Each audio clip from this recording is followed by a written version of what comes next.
Изненадување за битолчани во старата битолска чаршија. 35 ликовни дела изложени меѓу минувачите кои раздвижено ги прават последните набавки за нова година.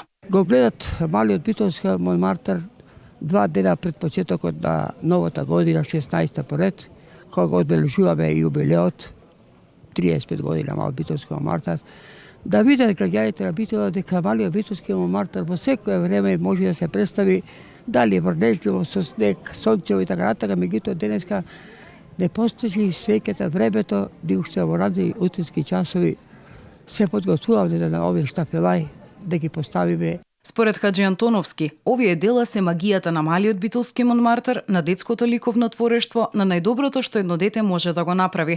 Изложбата ќе биде поставена овие 2 дена, а на 5 јануари, токму пред детското ликовно студио, ќе биде запален коледарскиот оган и на дечињата ќе им се подели коледе.